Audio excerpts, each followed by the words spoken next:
સમિતિ અને બનાસકાંઠા જિલ્લા કોંગ્રેસ સમિતિ આયોજિત જન આક્રોશ રેલીમાં આપણી વચ્ચે ઉપસ્થિત છે એવા ગુજરાત પ્રદેશ કોંગ્રેસના પ્રદેશ પ્રમુખ આદરણીય અમિતભાઈ ચાવડા સાહેબ, ગુજરાતના પ્રભારી આદરણીય મુકુલ વાસનિક સાહેબ, વિરોધ પક્ષના નેતા અને આપણે અમરસિંહભાઈ ચૌધરી સાહેબને યાદ કરવા પડે સાહેબ આજે કે હમણાં ફ્લડ આવ્યું આ વિસ્તારની અંદર તો હરેલા ગાંઠા માટે કરીને કાચની ગાંઠડીઓ માટે કરીને રેશન કાર્ડ આપવું પડતું હતું અને અમરસિંહભાઈ મુખ્યમંત્રી હતા, દેશના વડાપ્રધાન રાજીવ ગાંધી હતા, આ ઢીમાની અંદર ગાયો માટે કરીને બીજા રાજ્યોમાંથી શેરડી ખવડાવવામાં આવતી એનો દીકરો આજે આપણી વચ્ચે ઉપસ્થિત છે એવા તુષારભાઈ સ્ટેજ ઉપર બિરાજમાન આપણા કાર્યકારી પ્રમુખ અને વડગામના ધારાસભ્ય જિગ્નેશભાઈ મેવાણી, આદરણીય સુભાષિની બેન યાદવ, ભાઈ શ્રી ગુલાબસિંહભાઈ સ્ટેજ ઉપર બિરાજમાન, બળદેવજી, ચંદનજી, જેટલા સુભાષિજીની યાદવે નામ લીધા એવા તમામ કોંગ્રેસના વરિષ્ઠ આગેવાનો, વડીલો, યુવાન ભાઈઓ અને બહેનો, આજે પ્રદેશના નેતાઓ આપણને સંબોધવાના છે એટલે આપણે વિશેષ ટાઈમ એમને આપવાનો હોવાથી આપ સૌને હું વિનંતી કરું છું કે જન આક્રોશ રેલી શા માટે આજે બનાસકાંઠાનો ખેડૂત, વાવનો ખેડૂત, સોયગામ, બાબર કમોસમી વરસાદના કારણે એને એટલી બધું નુકસાન થયું છે કે જેને સરકારે આ સમયની અંદર મદદ કરવાની જરૂર હતી, પણ જે પ્રમાણમાં નુકસાન થયું અહીંયા મુખ્યમંત્રી આવ્યા,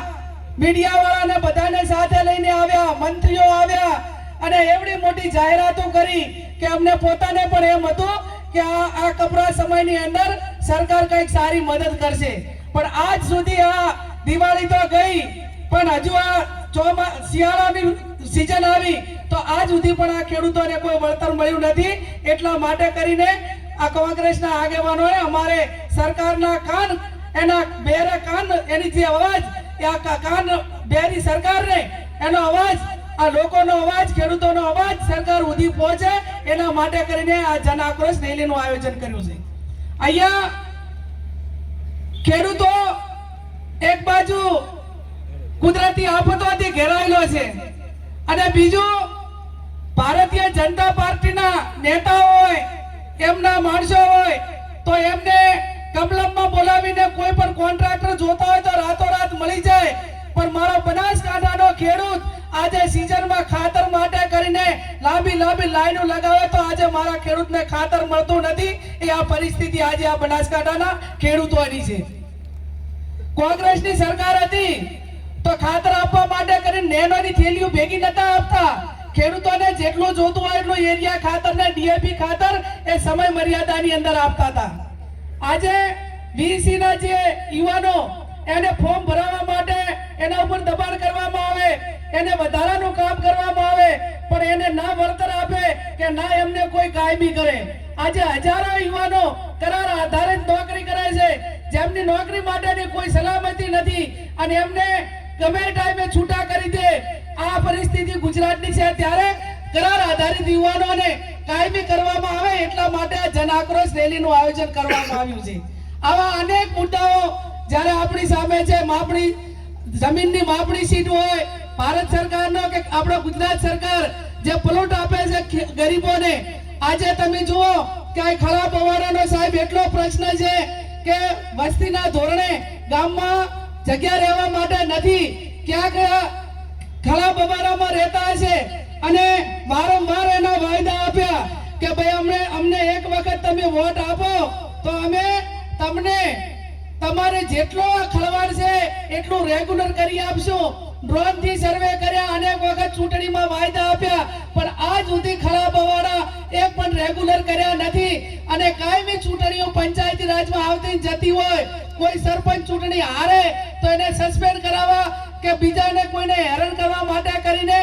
હાઈકોર્ટ સુધી જઈને દબાણ દૂર કરાવે અને મારા ગરીબોના ઝૂંપડા આ બનાસકાંઠાના વિસ્તારમાં પડી રહ્યા છે ને એના માટે કરીને જન આક્રોશ રેલીનું આયોજન કર્યું છે. ત્યારે અનેક મુદ્દાઓ એવા છે કે જે સરકાર સુધી પહોંચાડીશું અને ખાસ કરીને એસઆઈઆર એટલે આપણો જે અત્યારે આપણે બધા જ જે બેઠા છીએ એ તમામ હાલની તારીખમાં જે સરકારે ઝુંબેશ ઉપાડી અને મતદાર યાદી સુધારણા કાર્યક્રમ કર્યો એમાં આપણે હાલની તારીખમાં કોઈ મતદાર રહ્યા નથી. આ ભારતના બંધારણમાં કોઈ નાગરિકને સમાન હક મળ્યો હોય અને કોઈ વસ્તુ મફત મળી હોય તો એ બંધારણમાં આપણાને એક વ્યક્તિને એક વોટનો અધિકાર મફતમાં મળ્યો છે. અને વોટનો અધિકાર માટે કરીને જ્યારે મતદાર યાદી એ વેરિફિકેશનનો પ્રોગ્રામ ચાલતો હોય ત્યારે અમુક પાર્ટીઓ જ્યારે મીટિંગ કરતી હોય તો એ મીટિંગની અંદર કહેવામાં આવે છે કે જે કોંગ્રેસને માનવા વાળા જે વર્ગો જે સમાજો છે ને એના ફોર્મ ઓછા ભરાય ને એવું કરજો. અમે એવું નથી કહેતા પણ તમને બધાને વિનંતી કરીએ છીએ કે આપણો પોતાનો એક વોટનો અધિકારનો આપણાને લોકશાહીની અંદર એક વોટનો અધિકાર મળ્યો છે એ છીનવાઈ ના જાય એના માટે કરીને સમય મર્યાદાની અંદર ફોર્મ ભરાવજો. બારે આપણે મજૂરી અર્થે ગયા હોય, નોકરીએ ગયા હોય, ગુજરાતના ભારતના કોઈ પણ ખૂણે હોય તો એના વર્તમાન ફોટો હોય, એના ડોક્યુમેન્ટ હોય એ મંગાવી અને તમામ કોંગ્રેસના કાર્યકરો ગલીમાં મોહલ્લામાં બધે ફરી અને જેટલા આપણા મતદારો છે એ મતદારો પાછળ રહી ના જાય અને સમય મર્યાદાની અંદર એનું ફોર્મ ભરાય એવું કરજો. મને ઘણા બધાએ ફોન કરીને કીધું કે બેન અમારી પાસે તો ચૂંટણી કાર્ડ છે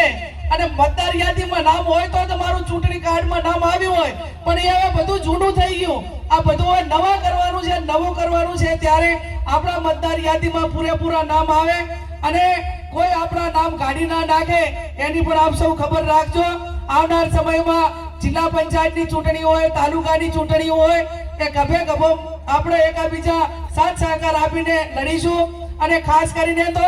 આજે જન આક્રોશ ને કોંગ્રેસ પક્ષના જવાબદાર આગેવાનો જ્યારે અહીંયા સ્ટેજ ઉપર છે ત્યારે આ કોંગ્રેસ પાર્ટી છે કે સત્તા માટે નહીં પણ સેવા માટે સમર્પિત છે. અને ભારતીય જનતા પાર્ટીના નેતાઓ એમ કહેતા હોય કે અમે કોંગ્રેસને નેસ્તનાબૂદ કરીશું ત્યારે આજે હું ધરણીધરના ધામમાંથી અમને ચેલેન્જ કરું છું કે આ દેશમાંથી અંગ્રેજોને કાઢ્યા હોય ને તો એ કોંગ્રેસ પાર્ટી છે તમારી હાથ ભેટી પણ એવી નહીં હોય કે જે કોંગ્રેસને નેસ્તનાબૂદ કરી ગઈ. અમે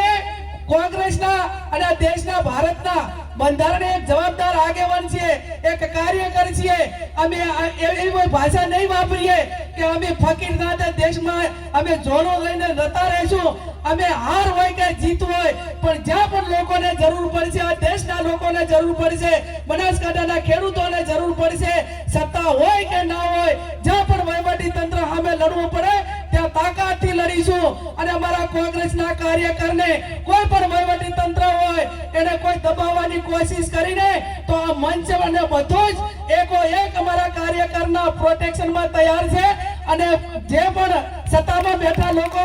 એટલું સંભાળજો, આ સત્તા કોઈની કાયમી જાગીરી નથી, આ તમારા બાપની કોઈ જાગીરી નથી, આ લોકશાહી છે. અને લોકશાહીની અંદર એ પરિવર્તન આવતું હોય છે એટલે મહેરબાની કરીને કોઈ કોંગ્રેસના કાર્યકરને ક્યાંય દબાવવાની કોશિશ ના કરે. અમે ગાંધી વિચારધારા વાળા છીએ, અમે સરદાર વિચારધારા વાળા છીએ પણ જો તમે કઈ વધારે એવું કર્યું તો અહીંયા ભગતસિંહ પણ બેઠા છે અને ઝાંસીની રાણીઓ પણ બેઠી છે. અમે અમારા કાર્યકરો માટે કોઈ પણ વસ્તુ કરવા માટે તૈયાર છીએ. આજે ખૂબ મોટી સંખ્યામાં તમે આવી અને અહીંયા બધા જ હાજર રહીને આ જન આક્રોશ રેલીમાં હાજરી આપી એ બદલ આપ સૌનો ખૂબ ખૂબ હૃદયપૂર્વક આભાર.